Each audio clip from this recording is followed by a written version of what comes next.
देंगे माननीय प्रधानमंत्री जी।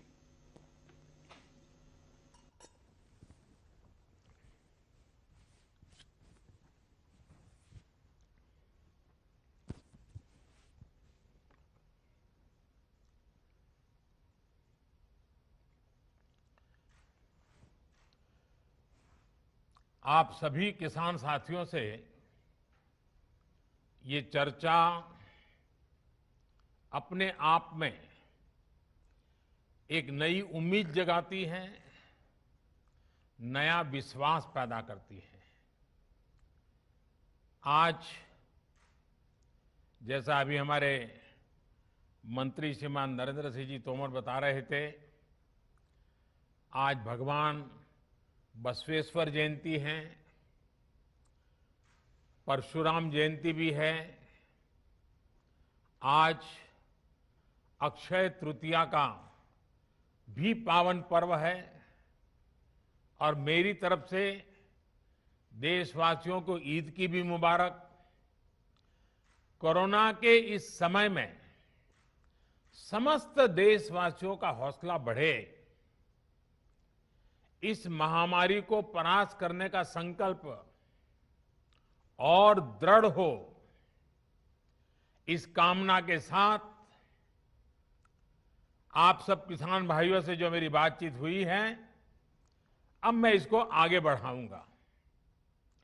इस कार्यक्रम में उपस्थित कृषि और किसान कल्याण मंत्री श्रीमान नरेंद्र सिंह तोमर जी, केंद्रीय मंत्रिमंडल के मेरे अन्य सहयोगीगण, सभी मुख्यमंत्री, राज्य सरकारों के आदरणीय मंत्रीगण, सांसदगण, विधायकगण और देश भर के मेरे किसान भाई और बहनों, आज बहुत ही चुनौतीपूर्ण समय में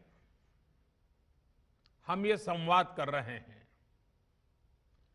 इस कोरोना काल में भी देश के किसानों, हमारे कृषि क्षेत्र में अपने दायित्व को निभाते हुए अन्न की रिकॉर्ड पैदावार की है। आप कृषि में नए नए तरीके आजमा रहे हैं। आपके प्रयासों को पीएम किसान सम्मान निधि की एक और किस्त और मदद करने वाली है। आज अक्षय तृतीया का पावन पर्व है। कृषि के नए चक्र की शुरुआत का समय है और आज ही करीब 19,000 करोड़ रुपए किसानों के बैंक खातों में सीधे ट्रांसफर किए गए हैं। इसका लाभ करीब करीब 10 करोड़ किसानों को होगा। बंगाल के किसानों को पहली बार इस सुविधा का लाभ मिलना शुरू हुआ है। आज बंगाल के लाखों किसानों को पहली किस्त पहुंची है। जैसे जैसे राज्य से किसानों के नाम केंद्र सरकार को मिलेंगे, वैसे वैसे लाभार्थी किसानों की संख्या और बढ़ती जाएगी। साथियों, पीएम किसान सम्मान निधि से विशेष रूप से छोटे और मझोले किसानों को अधिक लाभ हो रहा है। आज के कठिन समय में ये राशि इन किसान परिवारों के बहुत काम आ रही है। अभी तक इस योजना के तहत देश के लगभग 11 करोड़ किसानों के पास लगभग 1,35,000 करोड़ रुपए पहुंच चुके हैं। मतलब कि 1.25 करोड़ से भी ज्यादा सीधे किसानों के खाते में, कोई बिचौलिया नहीं। इनमें से सिर्फ कोरोना काल में ही 60,000 करोड़ रुपए से ज्यादा पहुंचे हैं। जरूरत के समय देशवासियों तक सीधी मदद पहुंचे, तेजी से पहुंचे, जिसको जरूरत है उस तक पूरी पारदर्शिता के साथ पहुंचे। यही सरकार का निरंतर प्रयास है। भाइयों और बहनों, तेजी से सीधे किसानों तक लाभ पहुंचाने का यह काम उपज की सरकारी खरीद में भी बहुत व्यापक स्केल पर किया जा रहा है। कोरोना की मुश्किल चुनौतियों के बीच जहां किसानों ने कृषि और बागवानी में रिकॉर्ड उत्पादन किया है, वहीं सरकार भी हर साल एमएसपी पर खरीद के नए नए रिकॉर्ड बना रही है। पहले धान की और अब गेहूं की भी रिकॉर्ड खरीदी हो रही है। इस वर्ष अभी तक बीते वर्ष की तुलना में लगभग 10% अधिक गेहूं एमएसपी पर खरीदा जा चुका है। अभी तक गेहूं की खरीद का लगभग 58,000 करोड़ रुपए 58,000 करोड़ रुपए सीधे किसानों के खाते में पहुंच चुका है। सबसे बड़ी बात ये कि अब किसान जो उपज मंडी में बेच रहा है, उसको अब अपने पैसे के लिए लंबा इंतजार नहीं करना पड़ता, परेशान नहीं होना पड़ता। किसान के हक का पैसा सीधा उसके बैंक खाते में जमा हो रहा है। मुझे संतोष है कि पंजाब और हरियाणा के लाखों किसान पहली बार डायरेक्ट ट्रांसफर की इस सुविधा से जुड़े हैं।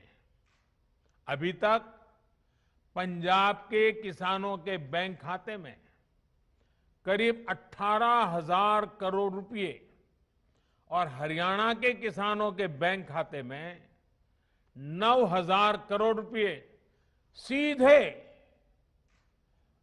उनके बैंक अकाउंट में जमा हो चुके हैं। अपना पूरा पैसा अपने बैंक खाते में पाने का संतोष क्या होता है, ये पंजाब और हरियाणा के किसान भी अनुभव भी कर रहे हैं और मुखर होकर बोल भी रहे हैं। मैं सोशल मीडिया में इतने वीडियो देखे हैं किसानों के, खास करके पंजाब के किसानों के, कि इस प्रकार से उनको पैसा पहुंच जाना और वो भी पूरा पूरा पैसा पहुंच जाना, उसका संतोष इतने उमंग के साथ वो बता रहे हैं। साथियों, खेती में नए समाधान, नए विकल्प देने के लिए सरकार निरंतर प्रयास कर रही है।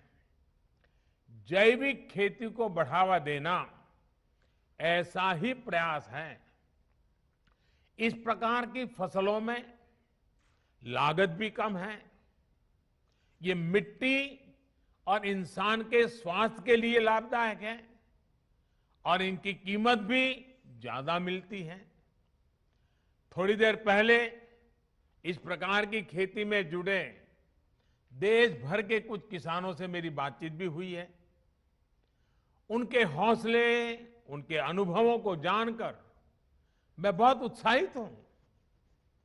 आज गंगा जी के दोनों ओर करीब 5 किलोमीटर के दायरे में जैविक खेती को व्यापक स्तर पर प्रोत्साहित किया जा रहा है, ताकि वो जो खेत में उपयोग किया गया केमिकल है, बारिश के समय जो पानी बह करके गंगा जी में न चला जाए और गंगा जी प्रदूषित न हो, इसलिए गंगा जी के दोनों तट के 5-5 किलोमीटर करीब करीब ये जैविक उत्पादक को विशेष बल दिया जा रहा है। ये जैविक उत्पाद नमामि गंगे के ब्रांड के साथ बाजार में उपलब्ध किए जा रहे हैं। इसी तरह भारतीय प्राकृतिक कृषि पद्धति को उसको भी व्यापक स्तर पर प्रोत्साहित किया जा रहा है। इसके साथ साथ सरकार की यह निरंतर कोशिश है कि छोटे और सीमांत किसानों को बैंकों से सस्ता और आसान ऋण मिले। इसके लिए बीते 1.5 साल से किसान क्रेडिट कार्ड उपलब्ध कराने का एक विशेष अभियान चलाया जा रहा है। इस दौरान 2 करोड़ से ज्यादा किसान क्रेडिट कार्ड जारी किए गए हैं। इन कार्ड्स पर किसानों ने 2 लाख करोड़ रुपए से ज्यादा का ऋण बैंकों से लिया है। 2 लाख करोड़ रुपए। इसका बहुत बड़ा लाभ पशुपालन, डेयरी और मछली पालन से जुड़े किसानों को भी मिलना शुरू हुआ है। अभी हाल ही में सरकार ने एक और अहम फैसला लिया है और मैं चाहूंगा कि मेरे किसान भाई बहनों को ये सरकार के निर्णय से खुशी होगी, उनके लिए ये बहुत लाभकर्ता होगा। सरकार ने निर्णय किया है कि कोरोना काल को देखते हुए केसीसी ऋण के भुगतान या फिर नवीनीकरण की समय सीमा को बढ़ा दिया गया है। ऐसे सभी किसान जिनका ऋण बकाया है वो अब 30 जून तक ऋण का नवीनीकरण कर सकते हैं। इस बढ़ी हुई अवधि में भी किसानों को 4% ब्याज पर जो ऋण मिलता है, जो लाभ मिलता है, वो लाभ भी चालू रहेगा, मिलता रहेगा। साथियों, गांव का किसान का कोरोना के विरुद्ध भारत की लड़ाई में बहुत बड़ा योगदान रहा है। ये आपके ही श्रम का परिणाम है कि आज इस कोरोना काल में भारत दुनिया की सबसे बड़ी मुफ्त राशन की योजना चला रहा है। प्रधानमंत्री गरीब कल्याण योजना के माध्यम से पिछले वर्ष 8 महीने तक गरीबों को मुफ्त राशन दिया गया था। इस बार मई और जून महीने में देश के 80 करोड़ से ज्यादा साथियों को राशन मिले, इसका प्रबंध भी किया गया है। इस पर भी केंद्र सरकार 26,000 करोड़ रुपए हमारे गरीब के घर में चूल्हा जले इसलिए खर्च कर रही है। मैं राज्य सरकारों से आग्रह करूंगा कि गरीबों को इस राशन के वितरण में कोई परेशानी ना आए, ये सुनिश्चित करें। साथियों, 100 साल बाद आई इतनी भीषण महामारी कदम कदम पर दुनिया की परीक्षा ले रही है। हमारे सामने एक अदृश्य दुश्मन है और ये दुश्मन बहुरूपिया भी है। और इस दुश्मन के कारण, इस कोरोना वायरस के कारण हम अपने बहुत से करीबियों को खो चुके हैं। बीते कुछ समय से जो कष्ट देशवासियों ने सहा है। अनेकों लोग जिस दर्द से गुजरे हैं, तकलीफ से गुजरे हैं, वो मैं भी उतना ही महसूस कर रहा हूं। देश का प्रधान सेवक होने के नाते आपकी हर भावना का मैं सहभागी हूं। कोरोना की सेकंड वेव से मुकाबले में संसाधनों से जुड़े जो भी गतिरोध थे, वो तेजी से दूर किए जा रहे हैं। युद्ध स्तर पर काम करने का प्रयास हो रहा है। आपने देखा होगा, सरकार के सभी विभाग, सारे संसाधन, हमारे देश के सुरक्षा बल, हमारे साइंटिस्ट, हर कोई दिन रात कोविड की चुनौती का मुकाबला करने में एकजुट है। देश के अलग अलग हिस्सों में तेजी के साथ कोविड अस्पताल बन रहे हैं। नई टेक्नोलॉजी से ऑक्सीजन प्लांट लगाए जा रहे हैं। हमारी तीनों सेनाएं, वायुसेना, नेवी, आर्मी, सभी पूरी शक्ति से एक काम में जुटे हैं। ऑक्सीजन रेल इसने कोरोना के खिलाफ इस लड़ाई को बहुत बड़ी ताकत दी है। देश के दूर सुदूर हिस्सों में ये स्पेशल ट्रेन्स, ये ऑक्सीजन रेल ऑक्सीजन पहुंचाने में जुटी है। ऑक्सीजन टैंकर्स ले जाने वाले ट्रक ड्राइवर्स बिना रुके काम कर रहे हैं। देश के डॉक्टर्स हो, नर्सिंग स्टाफ हो, सफाई कर्मचारी हो, एम्बुलेंस के ड्राइवर्स हो, लैब में काम करने वाले सज्जन हो, सैंपल कलेक्ट करने वाले लोग हो, एक एक जीवन को बचाने के लिए 24 घंटे जुटे हुए हैं।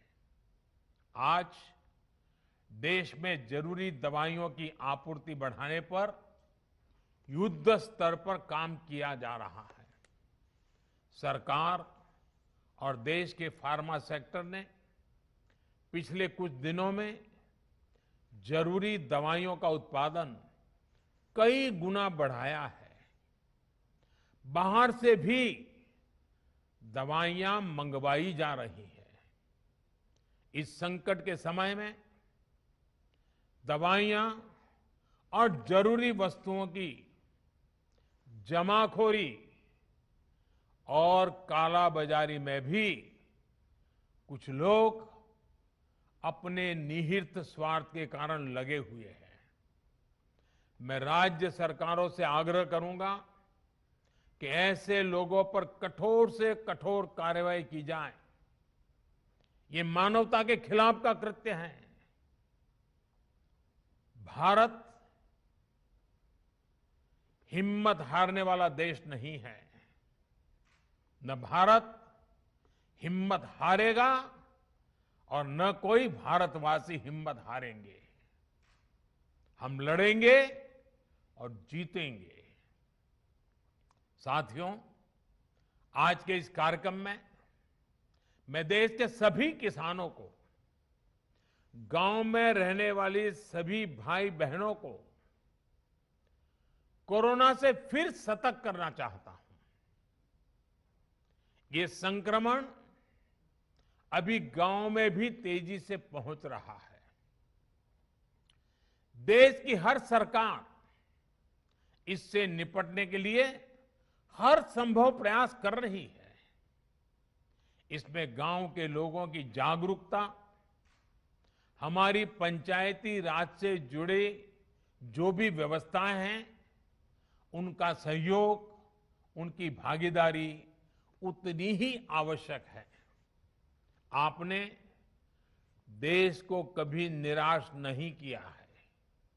इस बार भी आपसे यही उम्मीद है। कोरोना से बचाव के लिए आपको खुद पर, अपने परिवार पर, सामाजिक स्तर पर जो भी जरूरी कदम है, आवश्यकताएं हैं, उसे हमें उठाने ही है। मास्क लगातार पहनना बहुत जरूरी है। वो भी ऐसा पहनना है कि नाक और मुंह पर पूरी तरह से ढका रहे। दूसरी बात, आपको किसी भी प्रकार के खांसी, सर्दी, जुकाम, बुखार, उल्टी, दस्त जैसे लक्षणों को सामान्य मानकर नहीं चलना है। पहले तो खुद को यथासंभव दूसरों से अलग करना है, फिर जल्द से जल्द कोरोना टेस्ट करना है, और जब तक रिपोर्ट ना आए तब तक डॉक्टरों से जो दवाई बताई है वो जरूर लेते रहना है। साथियों, बचाव का एक बहुत बड़ा माध्यम है कोरोना का टीका। केंद्र सरकार और सारी राज्य सरकारें मिलकर ये निरंतर प्रयास कर रही हैं कि ज्यादा से ज्यादा देशवासियों को तेजी से टीका लग पाए। देश भर में अभी तक करीब 18 करोड़ वैक्सीन डोज दी जा चुकी है। देश भर के सरकारी अस्पतालों में मुफ्त टीकाकरण किया जा रहा है। इसलिए जब भी आपकी बारी आए तो टीका जरूर लगवाएगा। ये टीका हमें कोरोना के विरुद्ध सुरक्षा कवच देगा, गंभीर बीमारी की आशंका को कम करेगा। हां, टीका लगाने के बाद भी मास्क और 2 गज की दूरी के मंत्र को अभी हमें छोड़ना नहीं है। एक बार फिर सभी किसान साथियों को मैं बहुत बहुत शुभकामनाएं देता हूं। बहुत बहुत धन्यवाद।